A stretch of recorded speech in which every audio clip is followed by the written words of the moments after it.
말씀입니다. 히브리서 4장 12절로 13절까지 말씀입니다. 자, 모니터를 좀 더 충만하게 올려주시기 바랍니다.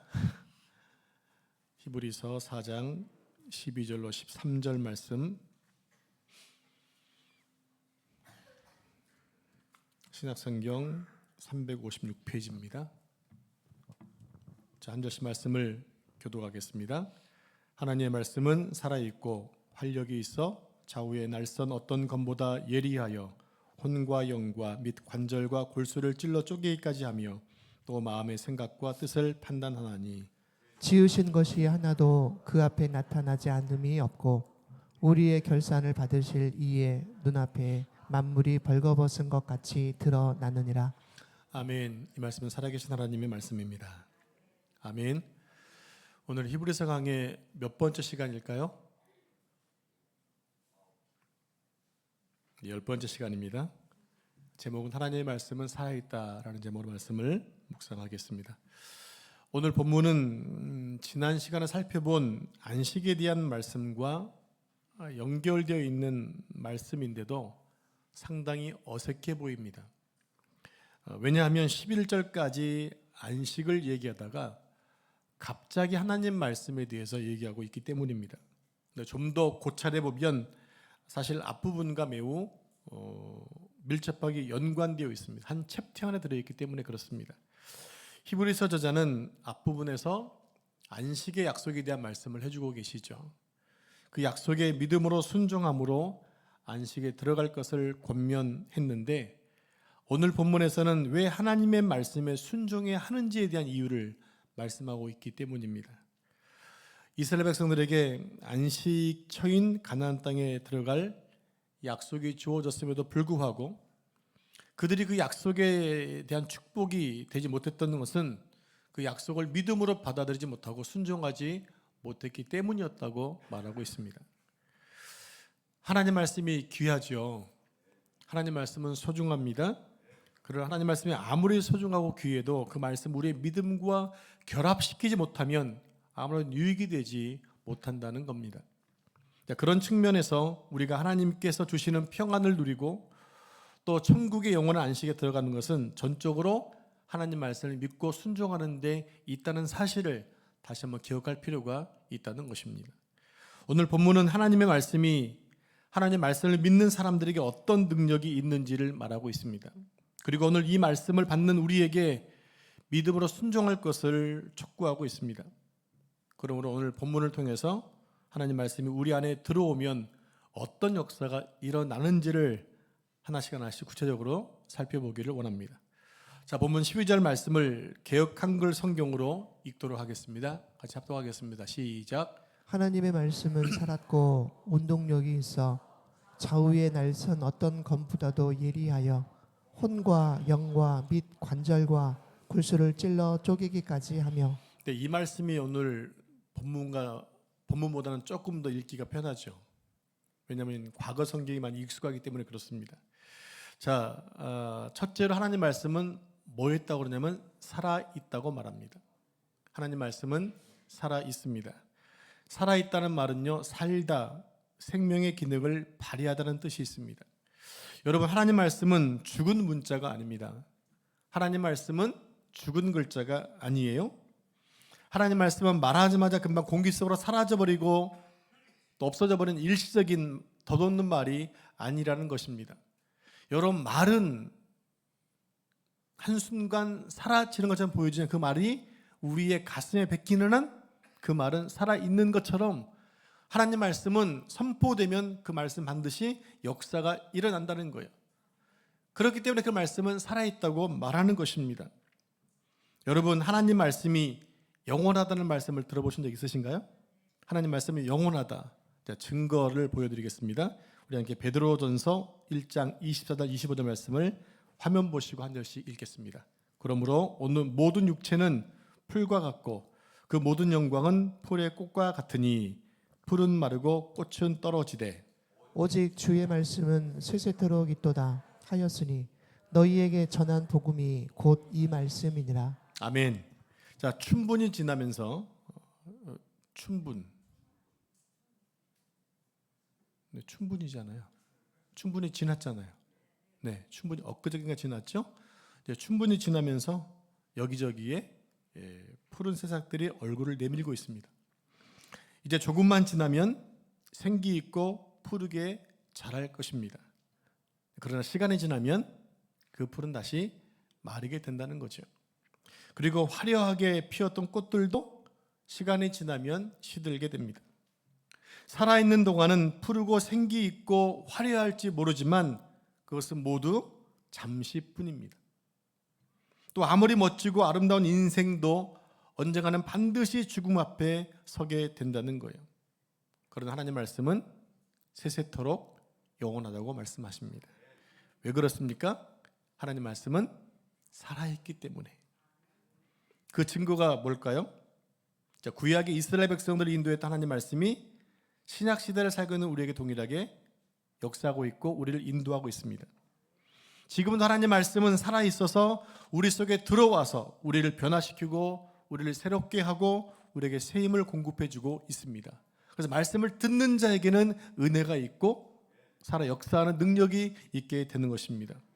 여러분, 하나님 말씀은 살아있습니다. 자, 두 번째로 하나님의 말씀은 운동력이 있다고 말합니다. 오늘 본문은 활력이 있다고 말하죠. 자, 오늘 본문에는 활력이라고 되어 있는데 여기서 운동력이 있다는 말은요, 강력한, 활동적인, 효과적인 이런 뜻이 있습니다. 그러니까 운동력이 있다는 말은 한마디로 힘이 있고 능력이 있다는 겁니다. 쉽게 얘기하면 말씀은 밥이라는 것입니다. 말씀은 음식이라는 거예요. 우리 어르신들의 말씀에 보면 밥심으로 산다는 말 하시잖아요. 밥심으로 산다. 처음 들어보는 얘기인가요? 모든 움직이는 동물은 반드시 음식을 먹어야만 살 수가 있습니다. 마찬가지로 우리의 영이 살아갈 영적 에너지는 하나님 말씀에 있다는 거예요. 그래서 말씀의 밥은 어떻게 해야 됩니까? 열심히 먹어야 됩니다. 여러분, 그 사람이 건강한가 안 건강한가 먹는 걸 보면 압니다. 우리 막내 아들이 먹는 걸 좀 잘 먹거든요. 근데 요즘에 우리 큰 아들이 막내를 못지않게 먹어요. 그러니까 살이 찌더라고요. 옛날엔 바싹 말랐었는데 어느 순간 음식을 막 먹기 시작하는데 옛날에 주면은 그냥 싫어 그랬는데 요즘엔 주면 그냥 받아 먹어요. 그래서 살이 이렇게 찌고 배도 나오기 시작하겠어요. 없을 때 하는 얘기입니다. 예, 뭡니까? 건강하다는 얘기예요. 그래서 무엇인가 음식을 안 먹기 시작하면 이 양반은 병이 든 거예요. 마찬가지로 우리의 영적인 에너지는 뭐냐면 말씀인데 내 영이 병들게 되면 말씀을 안 먹습니다. 말씀에 반응이 없습니다. 왜요? 말씀이 들어가면 너무 힘들거든요. 여러분, 금식하고 나면 금식한만큼 보식을 해야 된다고 그러잖아요. 급하다고 빨리 먹으면 문제가 생깁니다. 그런 것처럼 지금 영적인 문제가 생기니까 신앙의 힘이 떨어지고 영력이 떨어지고 영적 침체가 있는 것은 말씀을 제대로 공급받지 못했기 때문입니다. 그래서 힘 있는 신앙생활을 위해서 열심히 성경을 읽고 말씀을 들어야 하는 것이에요. 제가 그토록 여러분 성경을 읽으라는 이유가 바로 거기에 있는 거예요. 여러분 계속 저희가 물고기를 잡아드릴 수는 없잖아요. 여러분 잡아서 드셔야 되잖아요. 그게 뭡니까? 성경을 열심히 여러분들이 읽는 거예요. 그리고 설교 시간에 말씀을 열심히 들으셔야 됩니다. 그래야 여러분의 영이 삽니다. 매주 예배를 드리고 말씀을 듣는데도 영적인 활기가 없다? 그래서 설교 시간에 정말 살아있는 말씀으로 듣고 있는가를 여러분을 돌아보셔야 되는 거예요. 술을 무척이나 좋아했던 어떤 사람이 하나님 말씀을 듣고 그리스도인이 되었습니다. 어느 날 길에서 만난 옛날 술친구가 이렇게 물었습니다. 자네가 예수장이 되었다고 그러는데 성경에 예수님이 물로 포도주를 바꾸었다는 게 그게 가능한 일인가? 자네 그것을 정말 사실이라고 믿는 건 아니지? 라고 질문을 했습니다.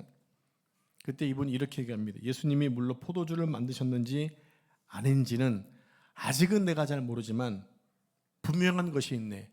내가 예수님 믿고 난 다음에 우리 집에서 술병이 사라졌네. 변화되었다는 얘기입니다.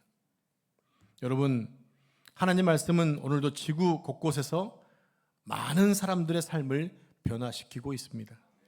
하나님 말씀은 오늘 전국에서 예배를 드리며 말씀을 듣는 모든 사람들의 마음을 움직이고 감동하셔서 그들을 변화시키고 있습니다. 여러분도 말씀을 듣고 변화되신 분들이잖아요. 그죠?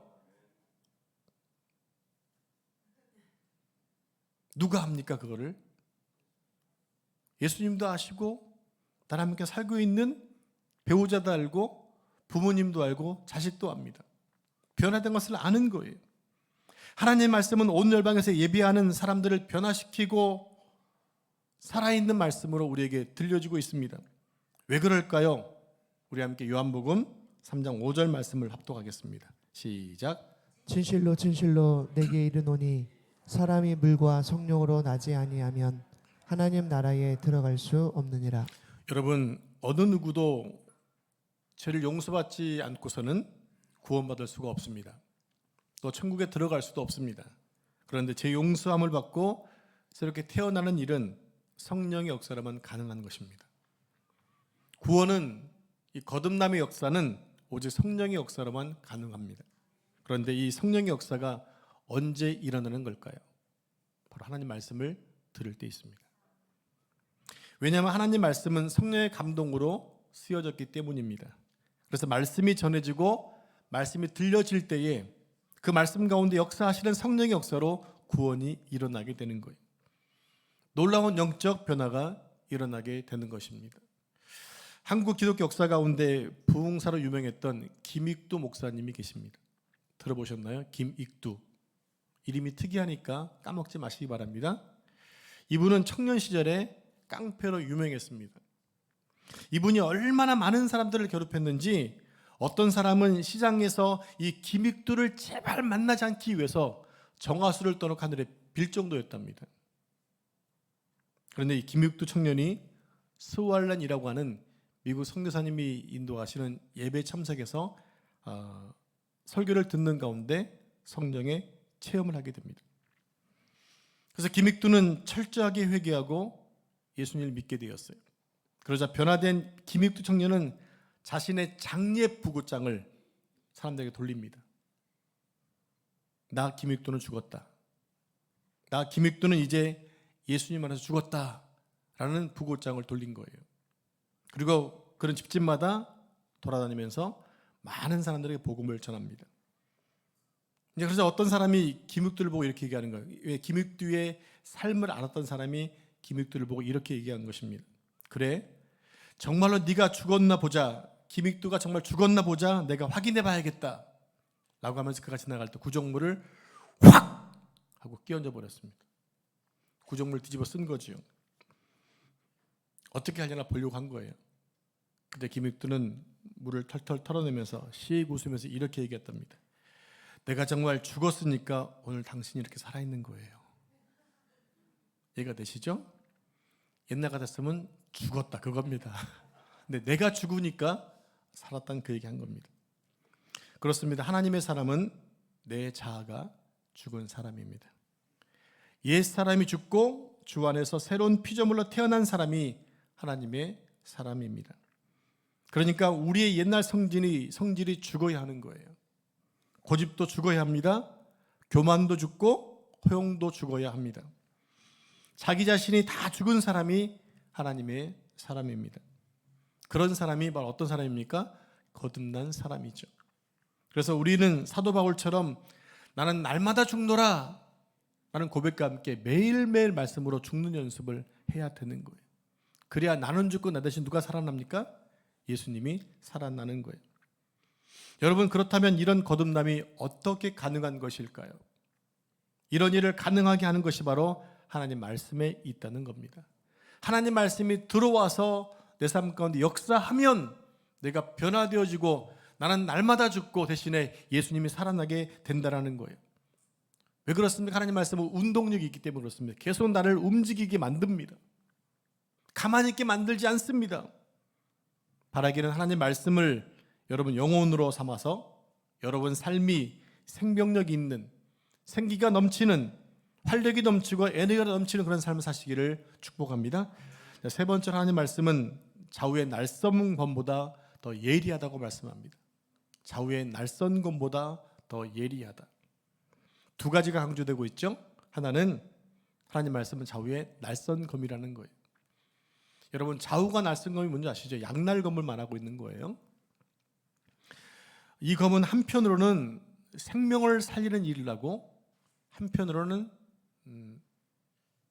죽이는 일을 합니다. 한편은 살리고 한편은 죽인다는 것입니다. 자, 성령이 충만했던 베드로, 과거에 예수님을 부인했던 그가 성령을 체험한 이후에 거듭나고 변화되어서 말씀을 증거하잖아요. 그때 오순절 날에 수많은 사람들이 구원받을 수 있도록 그들의 마음을 말씀으로 찔렀습니다. 또 반면에 믿지 않는 청중들의 마음에는 정죄당하도록 그들의 양심을 찔렀습니다. 이처럼 하나님의 말씀은 완고한 사람들에게는 치명적인 부상을 입힌과 동시에 하나님의 택한 백성들에게는 살 수 있도록, 옛사람이 죽고 새로운 삶을 살 수 있도록 새로운 존재로 만들어주는 역할을 한다는 것입니다. 양날의 한편은 생명을 살리고 한날은 생명을 죽인다라는 거예요. 자, 다음으로 그 날선 그 칼이 어떻게 했다고요? 예리하다는 것입니다. 여기서 예리하다는 말은 비교급이에요. 더 날카롭다는 뜻입니다. 하나님이 양날 선 것은 다른 칼보다 훨씬 더 예리하고 날카롭다는 거예요. 구약의 제사장들은 희생 제물을 절단하기 위해서 좌우의 날선 검을 사용을 했습니다. 히브리서 저자는 구약 성경에 정통한 사람이었기 때문에 이런 비유를 갖다 대어도 히브리 사람은 다 이해할 수 있었어요. 히브리서 읽은 히브리 사람들은 좌우의 날선 검이 어떤 의미인지를 알고 있었고 더 예리하다는 것이 어떤 건지 알고 있었습니다. 여러분, 실은 칼로 짐승을 잡은 이후에 다 해부하려면 칼이 잘 들어야 되잖아요. 여러분, 정육점에 가서 칼 보시면 이렇게 칼이 어떻게 생겼던가요? 하도 많이 갈아가지고 칼이 이렇게 얇아졌습니다. 그거로 밀면 싹 살이 이렇게 잘리는 것들을 볼 수 있죠. 자, 하나님께 드리는 희생 제물을 일일이 손질하려면 예리할 수밖에 없다는 것입니다. 지금 현대에서 가장 예리한 칼은 아무래도 의사들이 집도하는 메스가 아닐까요? 보면 그냥 싹 나가잖아요. 네, 메스로 환자의 살은 뺄 수 있어도 환자의 마음과 심령은 베지 못한다는 겁니다.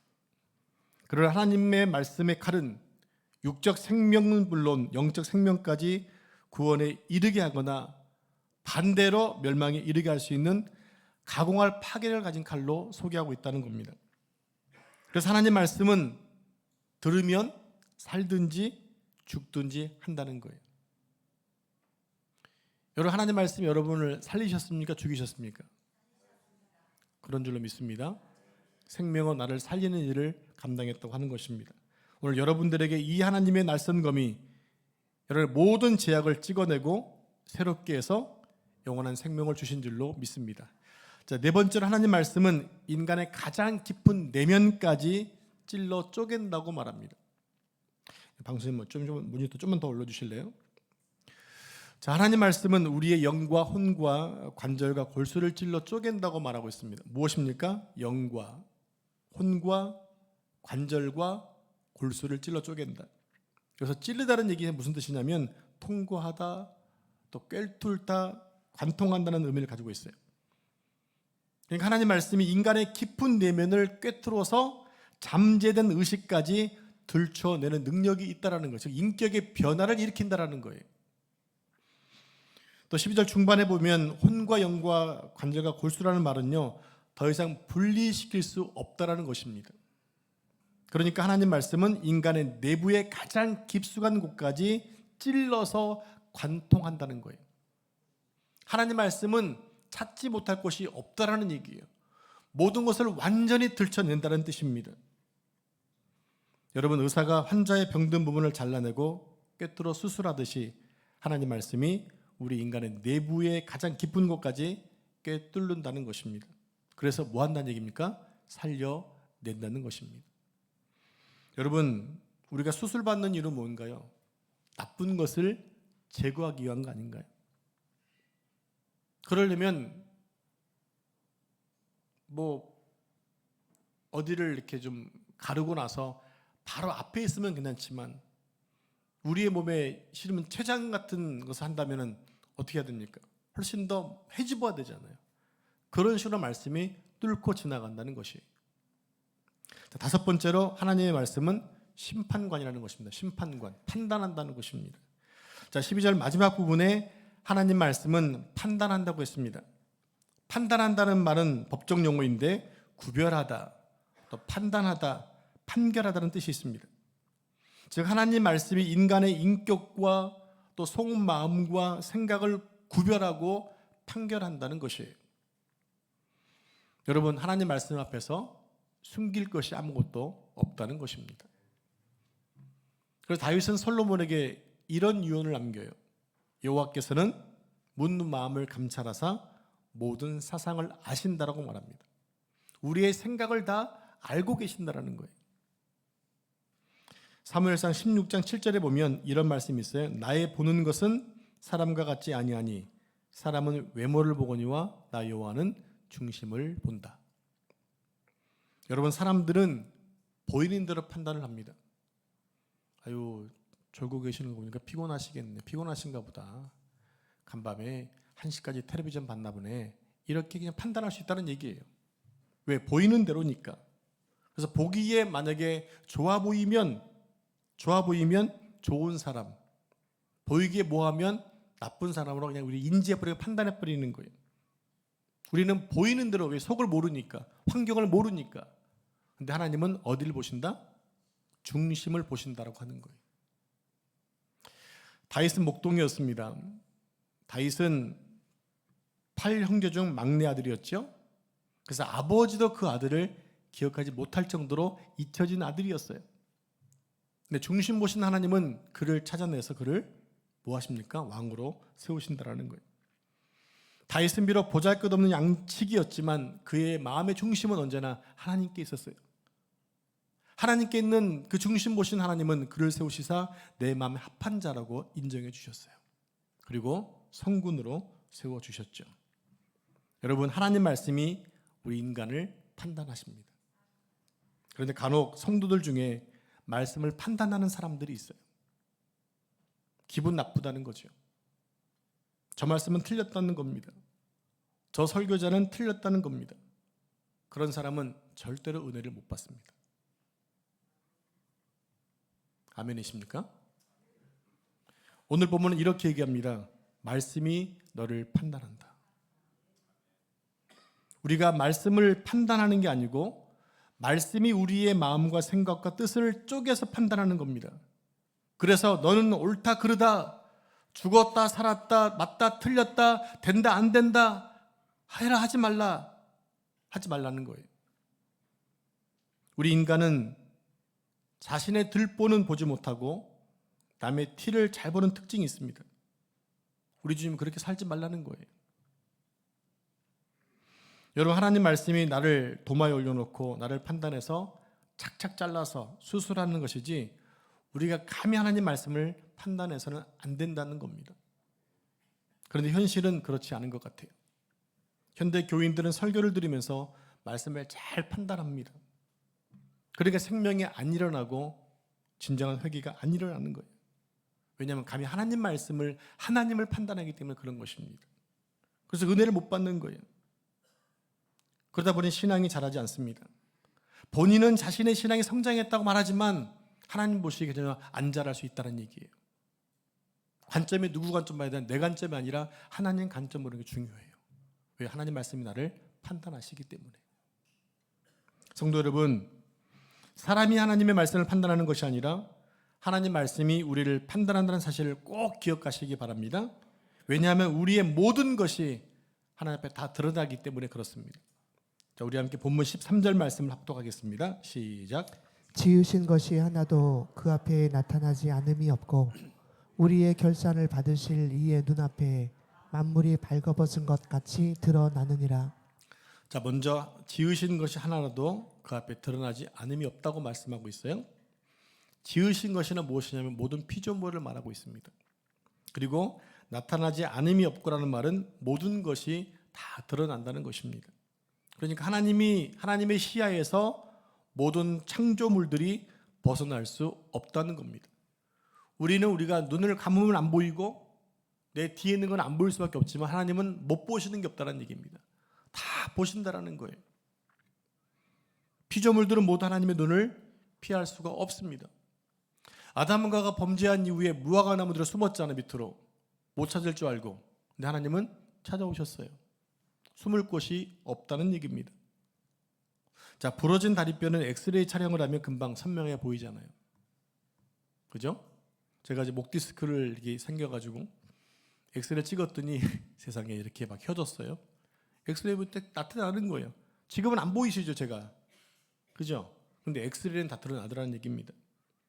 몸속에서 몰래 자라는 암덩어리가 MRI 촬영에서 다 나타나듯이 모든 것이 하나님 눈앞에 나타나게 됩니다. 세상에 그 무엇도 하나님 앞에 감출 것이 없습니다. 감출 수도 없습니다. 감춰질 수도 없습니다. 그리고 하나님의 눈을 피해 그 어디에도 숨을 곳이 없습니다. 하나님의 말씀이, 하나님의 불꽃 같은 눈이 우리 모든 것을 다 감찰하시기 때문에 그렇습니다. 그리고 나중에 우리 인생을 마치고 하나님 앞에 서는 그날 우리의 모든 생각과 말과 행동이 하나님 앞에 그대로 드러나게 된다는 거예요. 마치 파노라마를 펼쳐진 것처럼 내 생활 모든 것들이 다 드러난다고 하는 것입니다. 그래서 벌거벗긴다는 말이 무슨 말이냐? 짐승의 가죽을 벗긴다는 얘기예요. 수치를 드러낸다. 또 죄수의 목을 들어 올린다는 뜻이 있어요. 자, 이 말은 하나님께 드려질 제물이 되기 위해서는 가죽을 먼저 벗겨야 되잖아요. 그런 짐승이나 또 많은 사람 앞에 끌려 나와서 그 얼굴이 치켜 올려져 수치를 당하는 죄수를 의미한다는 얘기입니다. 부끄러움을 당한다는 얘기예요. 여러분 지금 여기서 옷을 다 입고 있으니까 괜찮지만 벗고 있으면 어떨까요? 부끄럽잖아요. 그렇게 벗겨진다는 그런 의미의 수치가 있다는 얘기입니다. 나중에 하나님 앞에 심판대에 섰을 때에 우리 형편이 이와 같다라는 거예요. 모든 것이 다 드러난다는 것입니다. 이때 하나님 앞에서 모든 사람이 자신의 삶을 다 빠짐없이 진술해야 되는데 마치 재판장에서 증인으로 선 사람이 진실만을 말하겠습니다라고 말하는 것처럼 우리의 모든 것이 드러나게 된다는 얘기예요. 이 사실을 안다면 우리가 어떻게 살아야 될까요? 우리가 정말 소중히 여겨야 할 것이 무엇인지를 제대로 알고 이를 행해야 합니다. 이스라엘 백성들 하나님 언약을 받았지만 믿음으로 받아들이지 못하고 순종하지 못해서 실패했던 것처럼 오늘 우리 또한 말씀을 들었음에도 불구하고 믿음으로 순종하지 않는다면 이런 버림을 당할 수 있다는 것을 기억해야 됩니다. 하나님 말씀을 받고서도 순종하지 않고 내 뜻과 내 생각과 내 계획대로 살아서는 안 된다는 것을 교훈하고 있습니다. 성도 여러분, 하나님 말씀을 믿으시고 생명 다해 순종하시기 바랍니다. 그것이 오늘날 우리들이 해야 될 일입니다. 하나님의 말씀은 너무나 예리하고 날카로워서 우리의 죄와 허물을 수술하십니다. 그래서 말씀을 들으면 고통스럽지만 삶의 변화가 일어나게 되는 거예요. 내 삶이 변화되기 때문에 때론 교육이 싫을 때가 있습니다. 왜요? 말씀을 듣는 시간 나를 수술하기 때문에, 그것이 아프기 때문에 교회가 때론 싫은 거예요. 여러분 말씀을 들으면 여러분 힘들 때 있지 않나요? 어쩔 때는 위로가 되기도 하고 소망이 되기도 하지만 어떨 때는 되게 힘들 때가 있잖아요. 어떤 때인가요? 내 죄를 계속해서 지적받을 때예요. 나의 잘못을 지적받을 때예요. 말씀이 내 마음을 파고 들어오고 해집고 들어오니까 견디기 어려운 거예요. 그래서 오늘날 많은 사람들이 얘기합니다. 한 주간 동안 힘들게 사는데 왜 굳이 그런 말을 전해야 됩니까? 이렇게 얘기하는 분이 계세요. 널 위로하고 널 좋은 말만 하고, 그러니까 그 사람은 내 계속 상처를, 아픔을, 잘못된 것을 그냥 계속 갖고 살아가는 거죠. 그러면 결국 죽는 거예요. 때론 힘든 말씀이 나에게 들려서 내 잘못된 부분을 헤쳐나갈 때 나를 살리는 거 아닐까요? 여러분, 익숙한 것에서 떠나야 새로운 삶을 살 수가 있는 겁니다. 근데 익숙한 것에 떠나기가 너무 어려운 거죠. 왜? 그게 너무 편하니까. 우리가 한 주간 동안 삶을 살고 주일날 예배하러 가면 설교자가 마치 나의 모든 것을 아는 것처럼 말씀할 때가 있습니다. 그때 그 얘기는 내 얘기를 하는 게 아니라는 건 나도 압니다. 목사님이 나의 한 주간의 삶을 다 알지 못하기 때문에 저 말씀하시는데 누가 알려준 사람도 없는데 마치 나에게 하는 것처럼 들릴 때가 있다는 얘기예요. 내 얘기하는 것 같아요. 듣다 보면 얼굴이 뜨끈뜨끈해지죠. 그대로 앉아있기가 어려울 수도 있습니다. 목사님이 나의 한 주간의 삶을 어떻게 파노라처럼 얘기할까 궁금하기도 합니다. 자신도 압니다. 목사님이 자신의 하는 일을 알고 말하는 것이 아니라는 사실을. 그러니까 그것은 지금 무슨 얘기냐? 성령이 나에게 지금 말씀하고 있다는 얘기예요. 나로 하여금 지금 치유하고 있다는 것입니다. 여러분, 하나님 말씀은 그래서 살아있는 거예요. 하나님 말씀은 언제나 어제나 오늘이나 영원히 변하지 않는 하나님 말씀입니다. 그리고 운동력이 있습니다. 그래서 우리의 삶을 새롭게 만들어 가시는 거예요.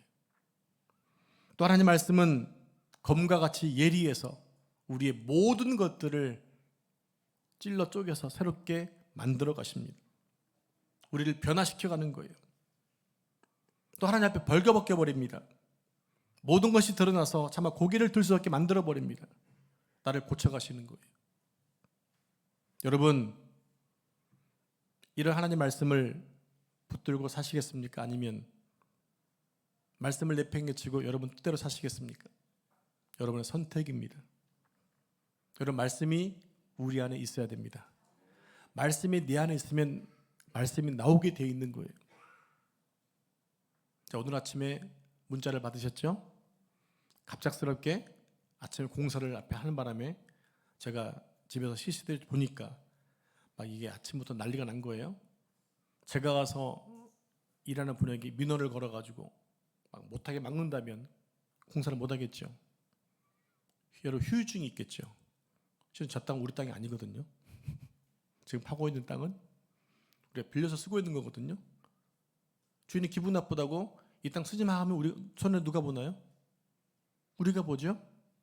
제가 그래서 부드러운 말로 가서 얘기했죠.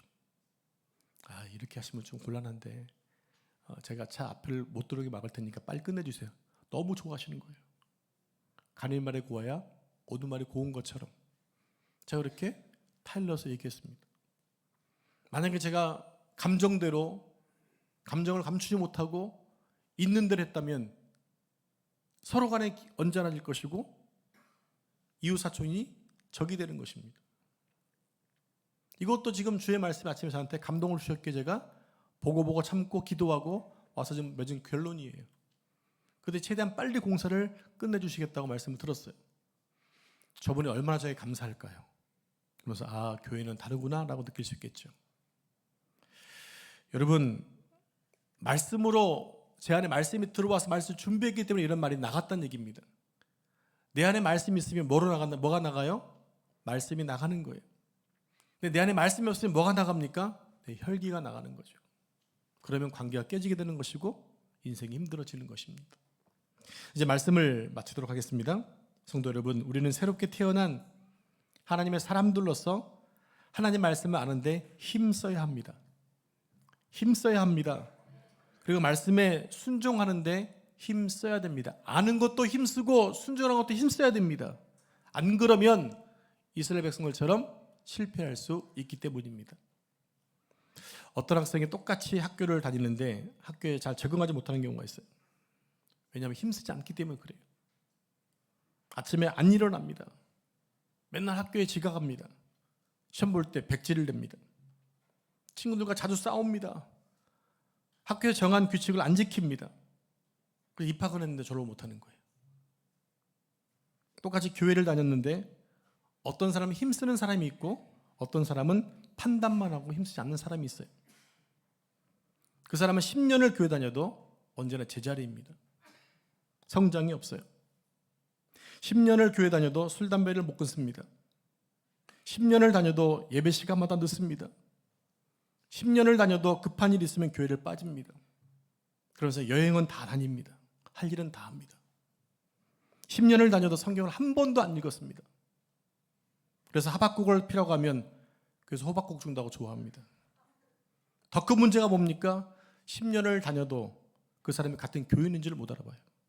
왜냐하면 한 번도 교회에 참여한 적이 없기 때문에. 문제 있는 거 아닙니까? 여러분은 상관이 없겠죠? 근데 어떤 사람은 1년밖에 안 다녔는데 믿음이 확 크는 사람이 있어요. 왜요? 믿음에 힘썼기 때문에 그런 거예요. 여러분 예전에 집에서 콩나물을 키워 먹은 적 있으셨잖아요. 지금도 혹 그런 가정이 있다면 참 부지런한 가정입니다.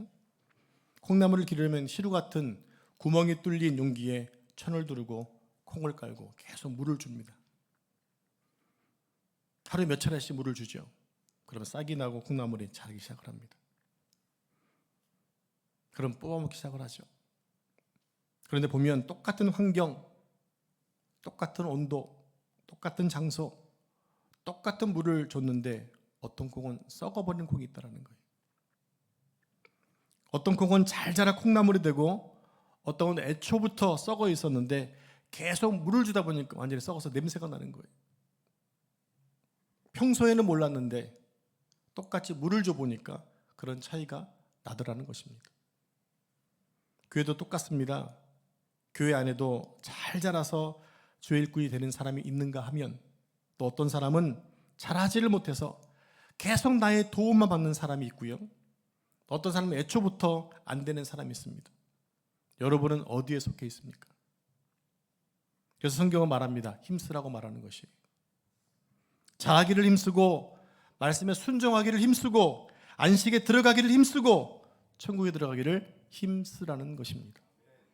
바라기는 주님 오시는 그날까지 여러분 남은 삶을 하나님 말씀 앞에 굳게 세우시고 그 말씀을 순종하는 데 힘쓰시는 여러분 삶 되기를 축복합니다. 기도하겠습니다.